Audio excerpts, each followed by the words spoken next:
The Duke of Blackwood, Alistair Beaumont, first assessed his new wife as one might assess a new acquisition for his stables. She was of good stock, her lineage impeccable, even if her family's fortunes were not. Her temperament was reported to be placid. She was, by all accounts, healthy and without any overt vice or defect. The arrangement was, therefore, satisfactory. He had not required love. He had not, in fact, even considered it. Love was a chaotic, unpredictable variable in the precise arithmetic of his life. Alistair was a man who prized order, logic, and the unassailable fortress of his own ducal authority. His world was a machine of interlocking parts, tenants, investments, political alliances, and social obligations. His Duchess was to be another gear in that machine, one that would operate smoothly, quietly, and produce the necessary air. Helena, now the Duchess of Blackwood, understood this perfectly. She had understood it from the moment the marriage contract was laid out on her father's threadbare desk, a lifeline thrown to a drowning family. She was the price of their security. She did not resent the fact. She was a pragmatist, bred in the harsh school of genteel poverty, where dreams were a luxury one could ill afford. She saw the Duke for what he was, a man encased in duty, his emotions locked away in some cold, inaccessible vault within him. He was not cruel. Cruelty required a passion he did not seem to possess. He was, instead, something far more chilling. He was indifferent. She was present, and she was absent. She was there, and she was not there. In the first weeks of their marriage, she moved through the cavernous halls of Blackwood Manor like a ghost. The staff, led by the formidable and long-serving housekeeper, Mrs. Gable, observed her with wary curiosity.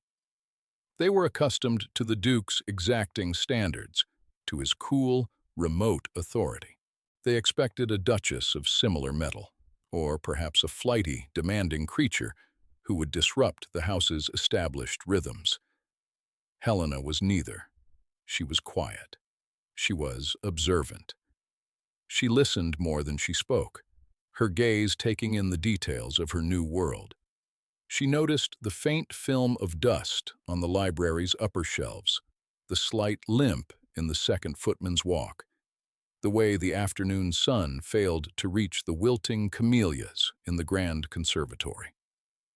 She did not command or complain. She simply noticed. Alistair, for his part, barely registered her beyond the basic courtesies. She was a quiet presence at the far end of the long dining table, a still figure in the drawing room in the evenings, her hands occupied with some piece of needlework he never bothered to examine.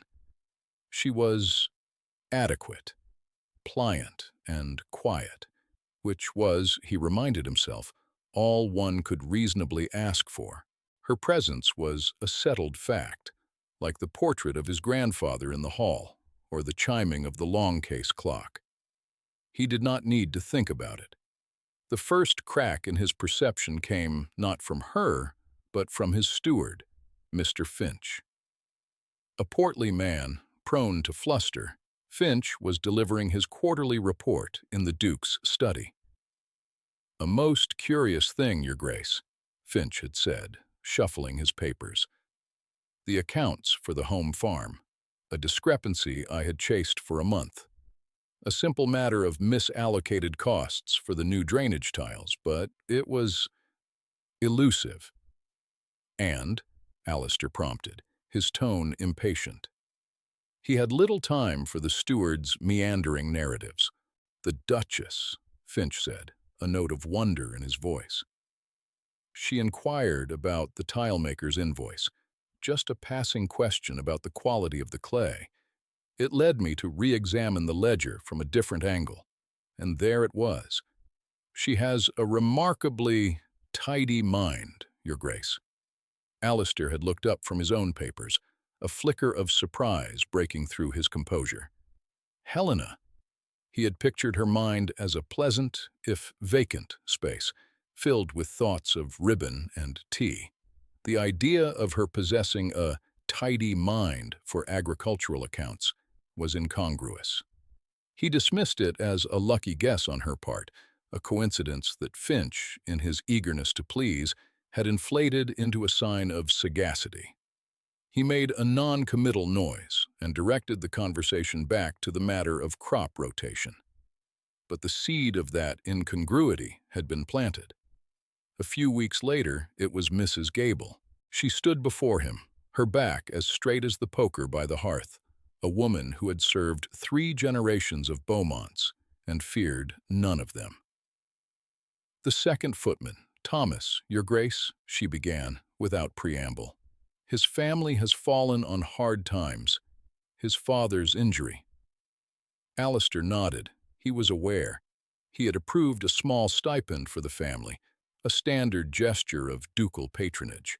It was a matter of procedure. "The Duchess," Mrs. Gable continued, her gaze steady, "has arranged for the boy's younger sister to be trained in the stillroom, and she has found a less strenuous position for the father, cataloging the books in the East Library.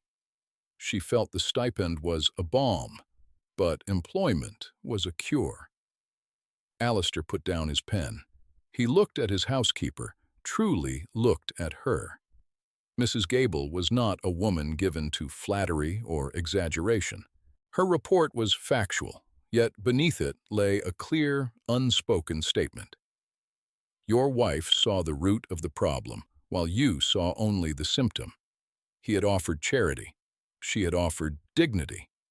He felt a strange, unwelcome prickle of something. It was not annoyance. It was not admiration. It was the discomfort of a man whose precise calculations had been shown to be incomplete. He had solved the problem with money. She had solved it with understanding. "Her Grace is considerate," he said, the word feeling inadequate on his tongue.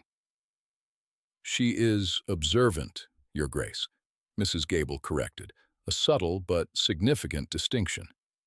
And with that, she turned and left him to his thoughts. He began to watch her, not with the warmth of a husband, but with the curiosity of a scientist observing an unexpected phenomenon.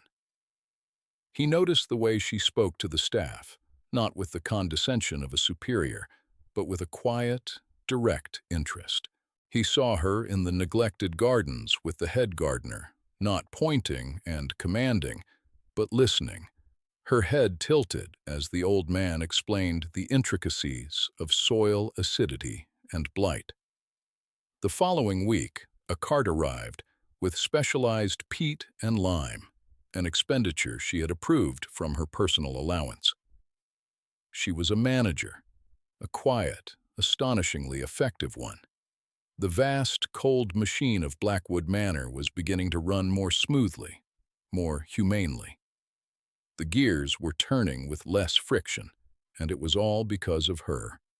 The woman he had mentally filed away as merely pliant. This dawning awareness did not warm him to her. Instead, it unsettled him.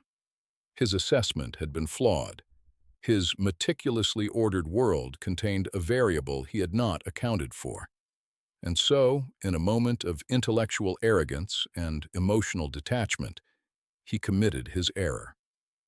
He was writing to his oldest friend, Lord Vance, a man with whom he shared a cynical, worldly view. The letter was about politics, horses, and the tedious obligations of their station. In a final paragraph, he turned to the matter of his marriage.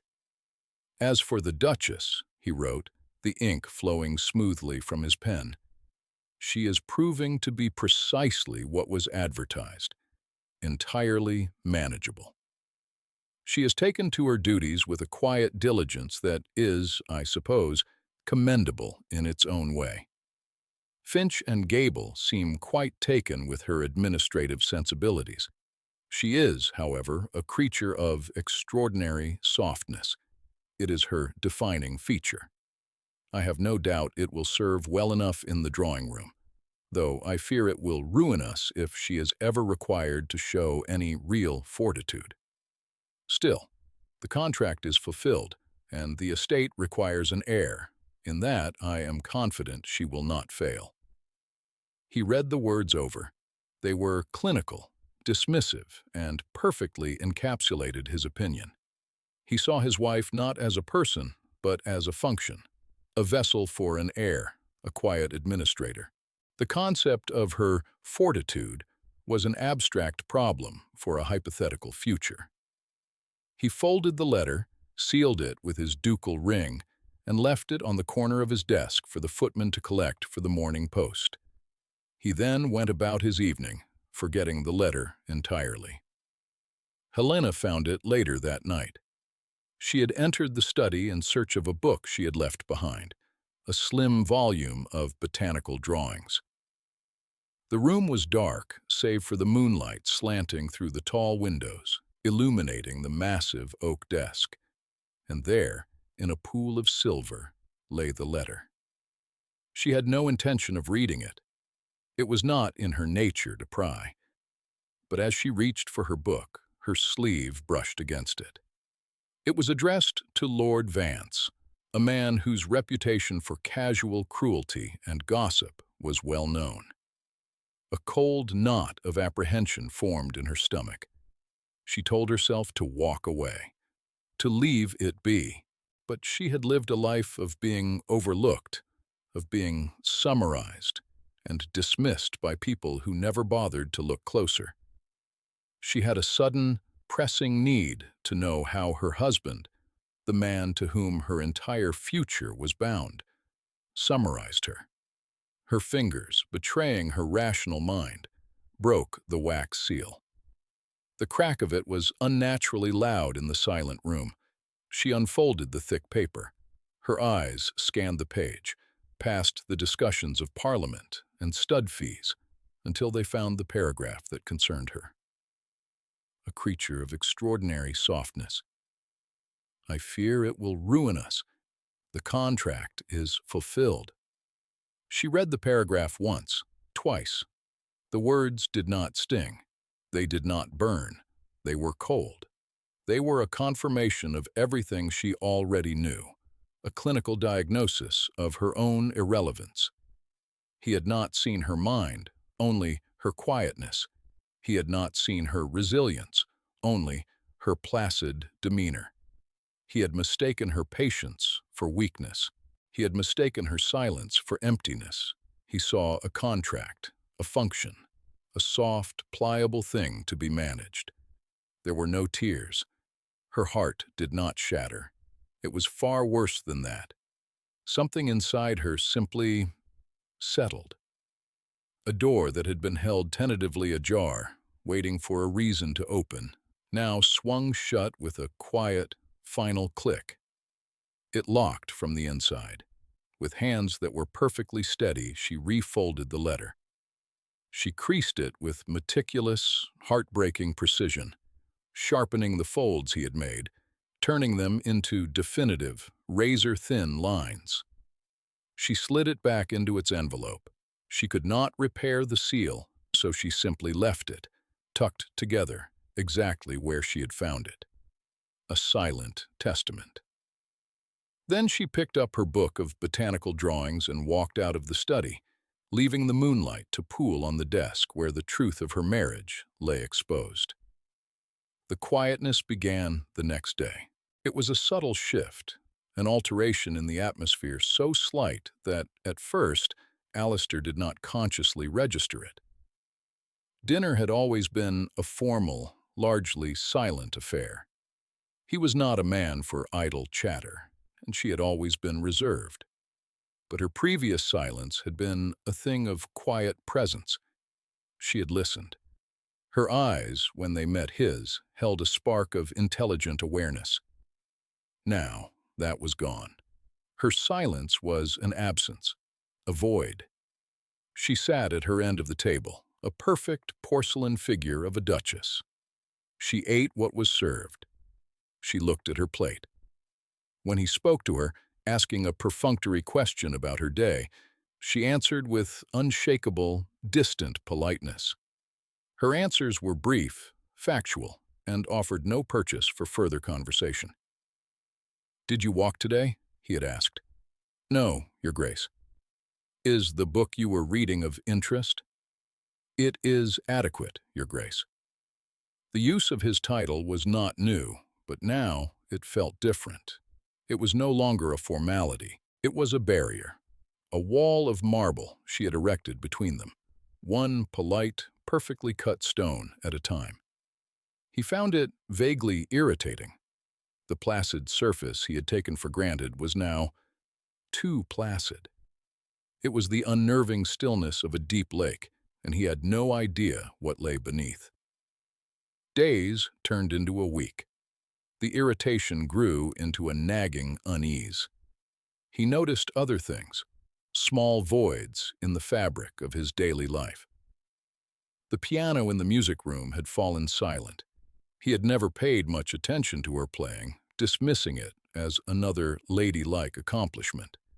But now, the silence that filled the afternoons was heavy, noticeable.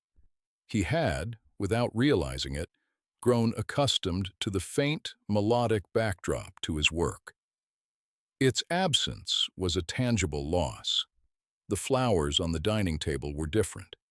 Previously, she had consulted with the gardener, and the arrangements had been thoughtful, often featuring unusual blooms from the far corners of the estate. Now, they were generic, professionally done but soulless bouquets of roses and lilies. They were the work of a gardener following an order, not an artist following a vision. He was present, and she was absent. She was there, and she was not there. The paradox of it gnawed at him. He tried to breach the wall. One evening, in the drawing room, he put down his newspaper. She was stitching something, her head bent, the lamplight catching the smooth curve of her neck. "Helena," he said, using her name deliberately. She looked up, her expression unreadable. "Your Grace?" "Finch tells me your suggestions regarding the tenant farms have increased yields by a not insignificant margin." It was an offering, an acknowledgement of her competence. "Mr. Finch is an excellent steward," she replied, her voice cool and even. "He runs your estate very well." She gave him no credit and took none for herself. She had deflected the praise, handed it back to him as if it were a parcel he had dropped. The conversation was over. She returned to her needlework. He felt a flash of anger. It was illogical. She was doing nothing wrong. She was the perfect, quiet duchess. She was performing her duties flawlessly. She was being exactly what he had wanted her to be, what he had described her as being, manageable, pliant. So why did it feel like a rebellion? His mind, trained in logic, began to search for a cause, an event, a turning point. He mentally retraced the past few weeks. When had the silence begun? When had the music stopped? He sifted through his memories, searching for a trigger. There was nothing. No argument. No incident. Nothing. The unease festered, turning into a low-grade obsession. He started watching her not just with curiosity, but with a hunter's focus. He observed her interactions with the staff. The warmth was gone. The quiet interest had been replaced by a polite, professional distance. She was still a good manager, but she was no longer a compassionate one. The soul had been meticulously removed from the work. He found himself thinking about her at odd times. In the middle of a meeting with his solicitor, he would suddenly remember the sound of her playing a Mozart sonata, a memory he hadn't known he'd even formed. While reviewing estate maps, he would see in his mind's eye the way she'd tilted her head while listening to the gardener. He thought about the silence at dinner. He thought about the untouched sheet music on the piano. He thought about the perfectly polite, perfectly empty space she occupied beside him in the carriage. These were the clues. the disconnected pieces of a puzzle he could not assemble. He was a man who solved problems. He ran a duchy, influenced parliament, managed vast fortunes. But he could not solve the problem of the silence in his own home. He could not solve the problem of his wife. The catalyst came, as it often does, from a third party. He had summoned Mrs. Gable to his study on the pretext of discussing the new linens. He was fishing, and he knew she was aware of it. "Is the Duchess in good health?" he asked, trying to sound casual. Mrs. Gable's expression did not flicker. "Her Grace is in excellent health. She has seemed quiet of late." The housekeeper took a small breath, a minute signal of her intent to speak more plainly than was her habit. "The Duchess has always been quiet, Your Grace. It is a quality many, I believe, have mistaken for other things." The subtle barb hit its mark. "And what things are those, Mrs. Gable?" "Simplicity, pliability." She met his gaze directly. "Weakness." He felt a defensive anger rise, but her calm, knowing look quelled it. She knew. She had seen it all. "She keeps to her own counsel now," Mrs. Gable added, her voice softening almost imperceptibly. "I believe she has found that it is safer there." Safer. The word echoed in the room after she left. Safer from what? From whom? The only possible answer was, from him. His mind raced. Safer. What had he done? What had he said? He prided himself on his control, his impeccable courtesy. He had never raised his voice to her. He had never been unkind. Or had he? He stood and walked to the window, staring out at the manicured lawns. His memory was a vast, ordered archive. He began to search it, not for actions, but for failures of action, for moments of dismissal, for instances of casual indifference. The archive was full of them. He thought of the conversation with Finch, how he had dismissed her insight as luck.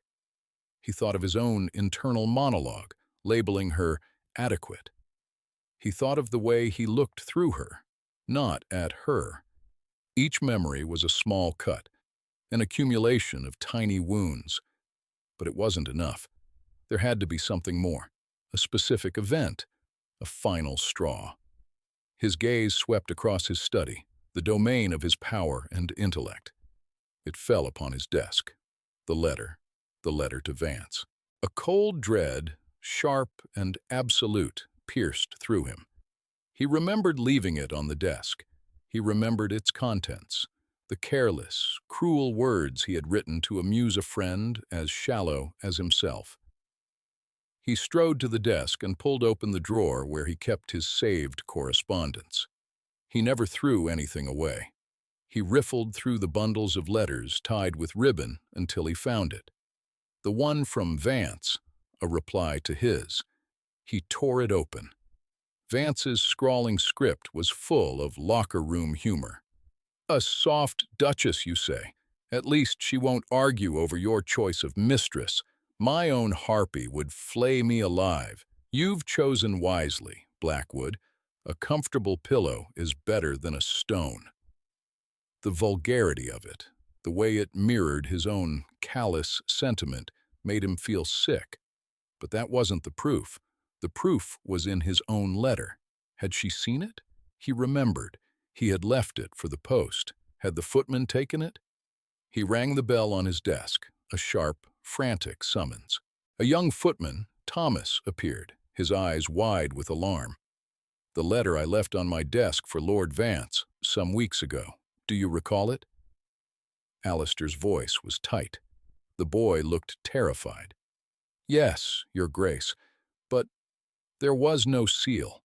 The wax was broken. I thought perhaps you had changed your mind about sending it, so I left it. I should have asked.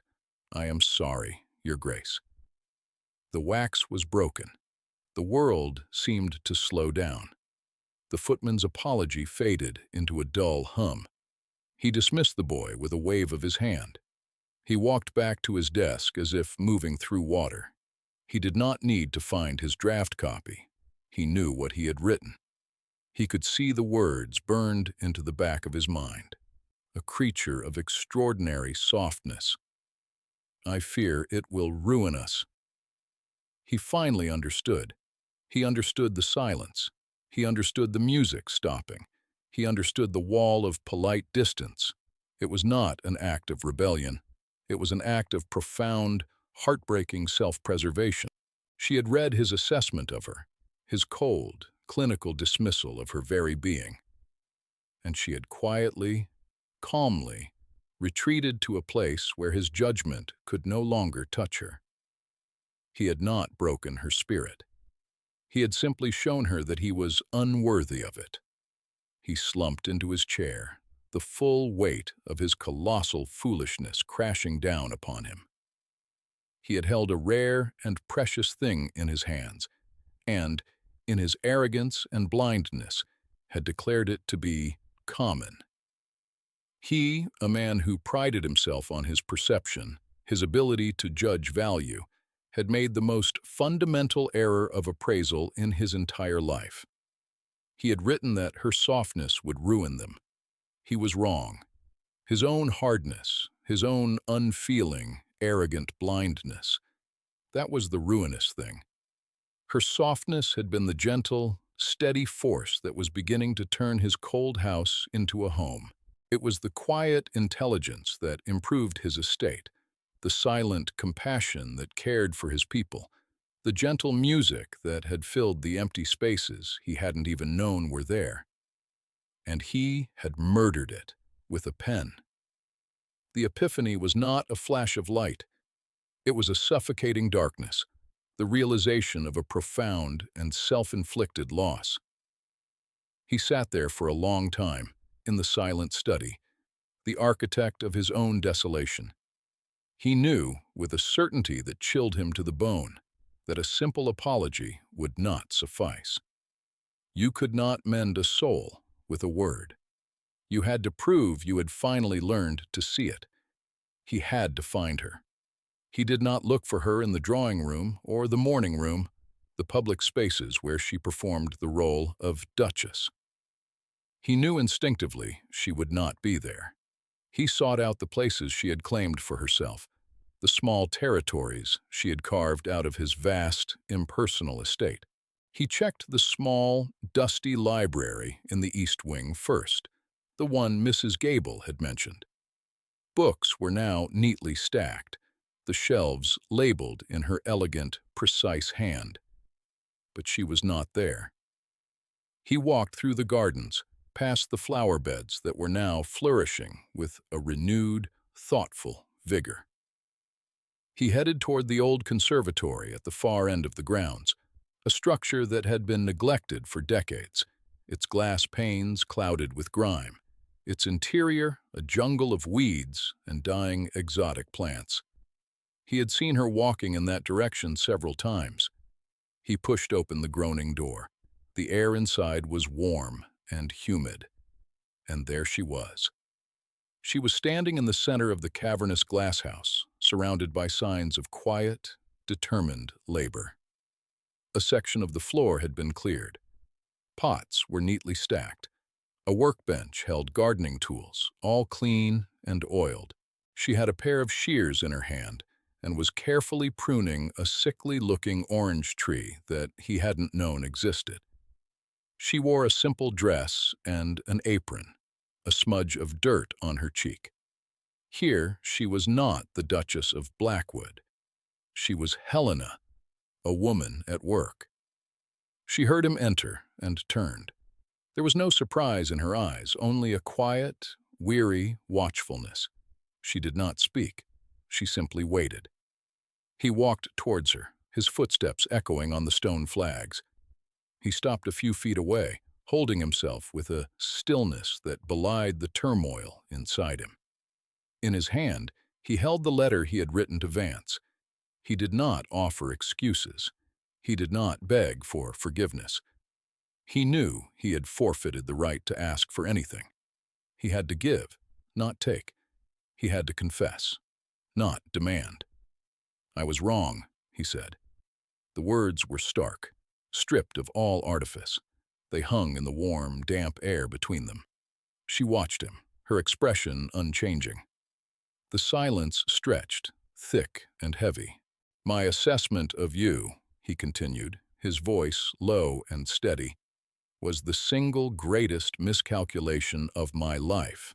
A failure of perception so profound it borders on madness." He held up the letter. "I wrote these words. I believed them. I was a fool." He took another step closer.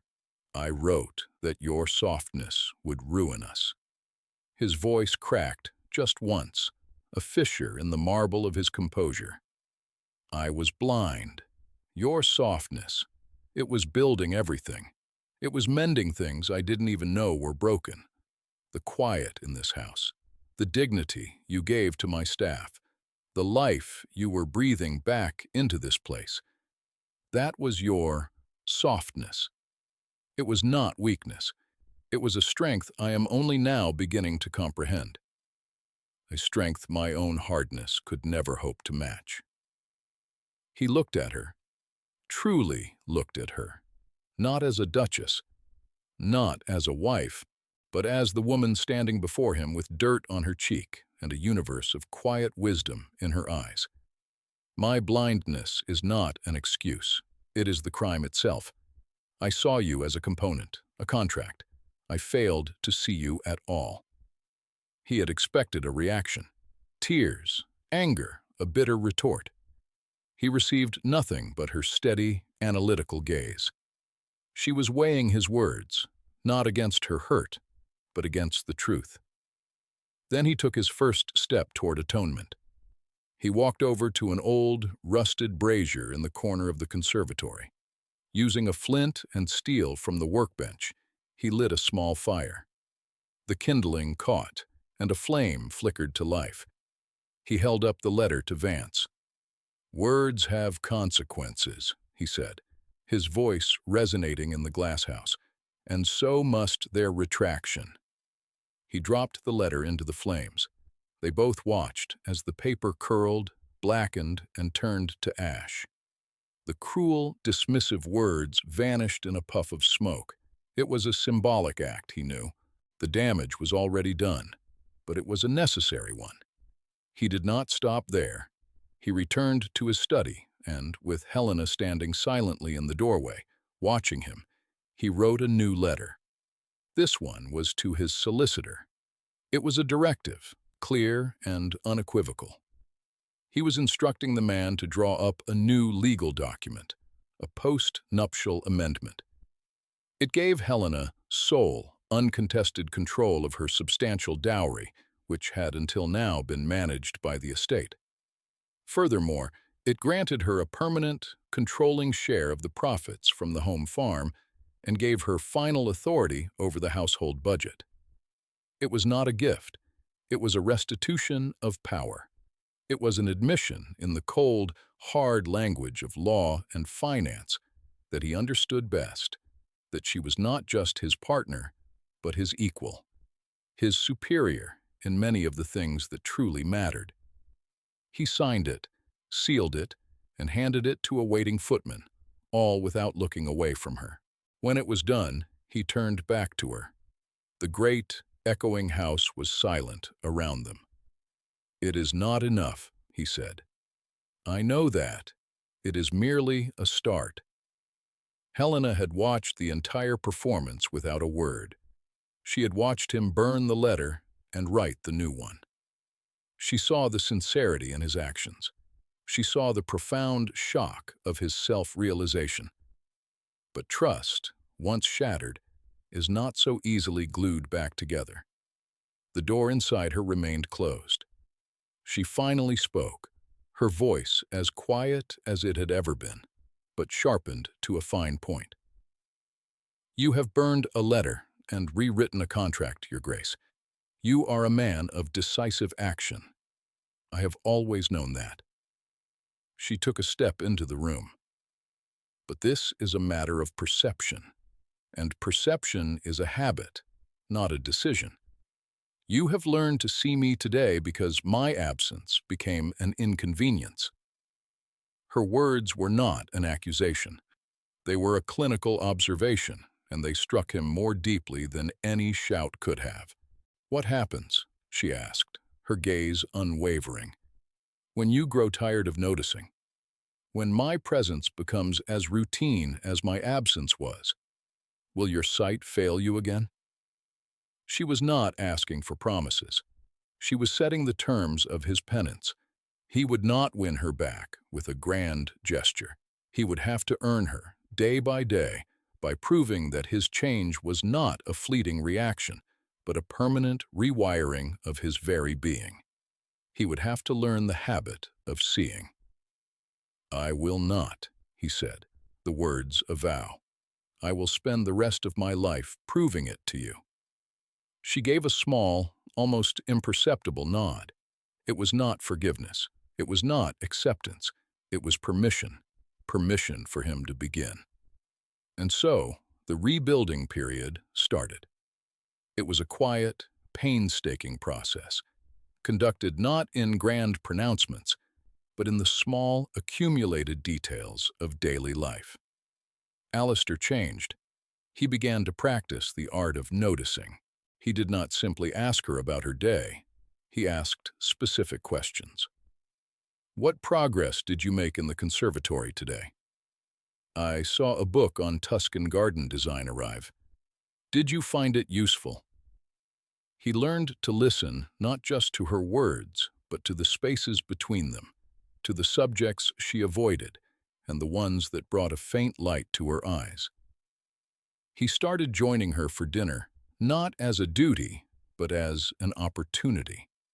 He would speak of his own day, of a political debate in the Lords, or a dispute with a tenant. And then he would pause. "What is your opinion?" he would ask. The first time he did it, she looked at him with suspicion. She gave a non-committal answer, but he persisted. He was not testing her. He was genuinely seeking her counsel. He had realized that her tidy mind was a resource he had been squandering. Slowly, cautiously, she began to answer. Her insights were sharp, her perspective often one he had completely overlooked.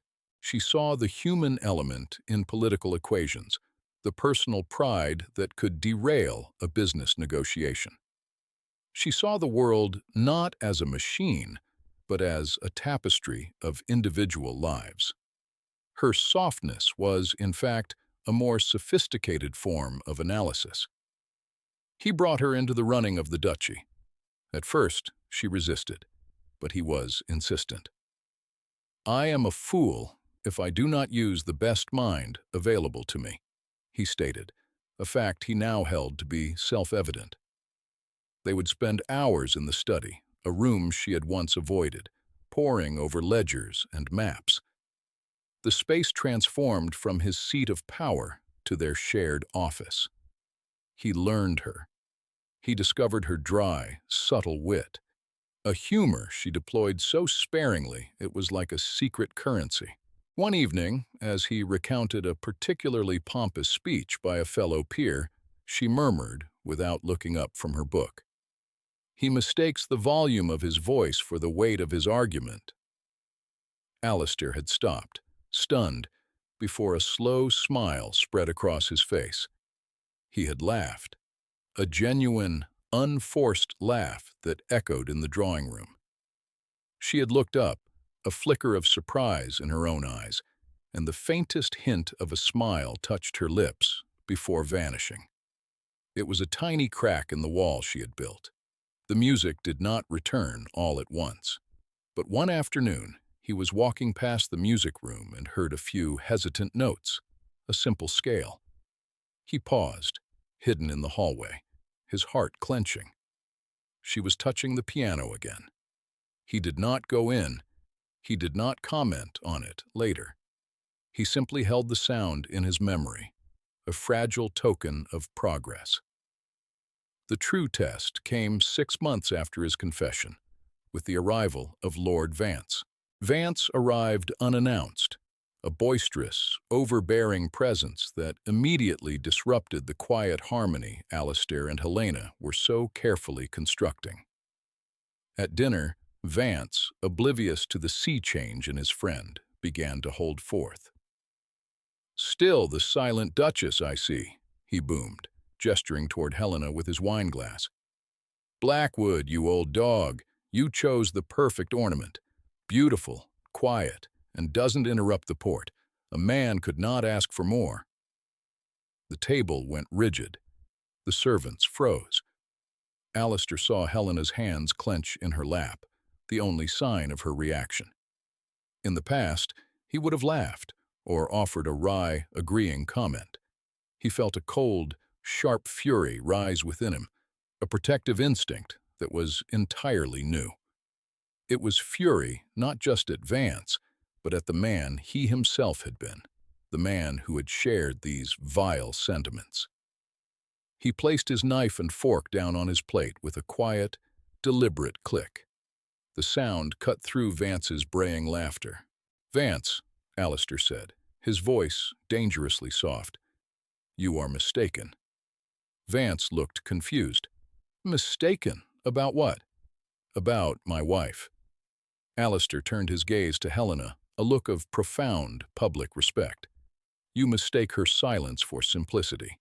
It is, in fact, the silence of a mind that has no need to broadcast its own brilliance. You see an ornament. I see the architect of this estate's newfound prosperity and the wisest counsel I have ever known." He then turned his ice-cold gaze back to his friend. "Her Grace is the mistress of this house. You will afford her the respect she is due, or you will find your visit to Blackwood at an end." The silence that followed was absolute. Vance's jaw hung open, his face a mask of shocked disbelief. He had been utterly, publicly dismantled. He mumbled an apology, cowed by the sheer force of Alistair's conviction. Later that evening, after Vance had made his excuses and an early retreat to his room was arranged for the following morning, Alistair found Helena by the window in the drawing room, looking out at the moonlit garden. He came to stand beside her. For a long time, neither spoke. The comfortable silence they were rebuilding settled around them. "Thank you," she said at last, her voice barely a whisper. "It was nothing less than the truth," he replied simply. She turned to face him. The moonlight illuminated her face, and for the first time since she had read the letter, the wall in her eyes was gone. In its place was a hesitant, dawning warmth. A question.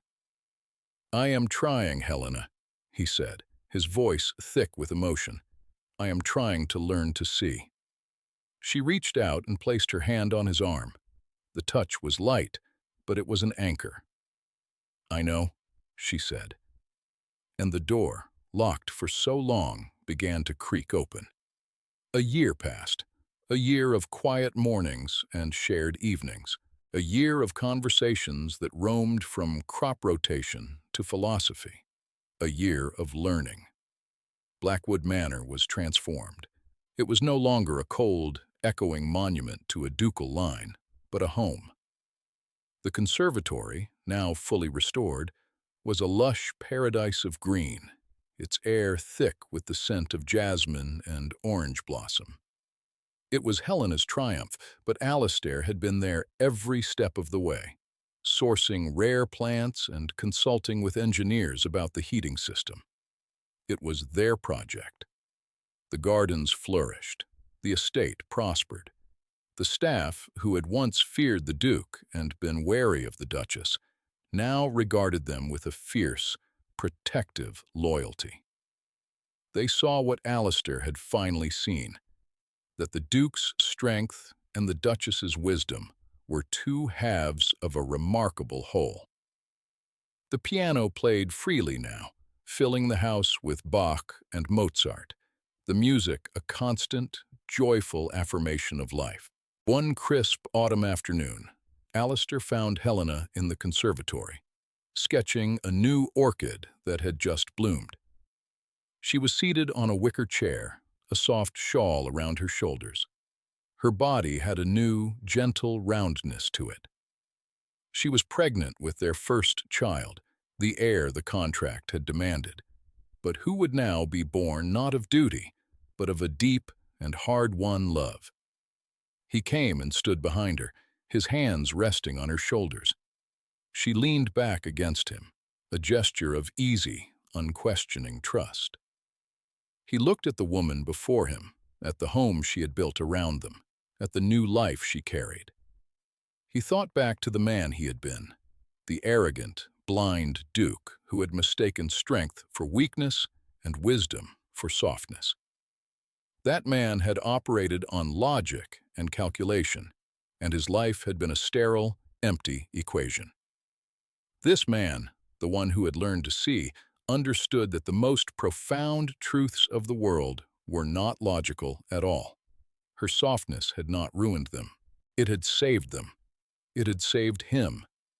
It had taken the unyielding stone of his life and, with the patient, inexorable power of water, had worn it down, smoothed its edges, and allowed something to grow in the cracks. He bent down and pressed a kiss to the top of her head, breathing in the scent of her hair. "What are you thinking about?" she asked, her pencil still moving across the page. He smiled, a real smile, one that reached his eyes and transformed his once severe face. "I was just thinking," he said, his voice full of a quiet, wondering gratitude, "about the remarkable fortitude of flowers." Helena paused her drawing. She looked up at him, her eyes full of love and a shared, secret understanding. And in the warm, living air of the conservatory they had rebuilt together, she smiled back. "If you made it to the end of this story, thank you for listening." The Duke made a terrible mistake in his letter, summarizing his wife so cruelly. Tell me in the comments, if you were Helena and you found that letter, what one condition would you have added to your reconciliation? I am always so curious to hear your thoughts. If you enjoy these stories, please consider leaving a like and subscribing to the channel for more tales of love, loss, and the long road to redemption. The next story to arrive will be one of a quiet governess, a widowed earl still lost in his grief, and a locked nursery that holds the key to healing them both. They arrive here, in this small corner of the world, whenever they are ready.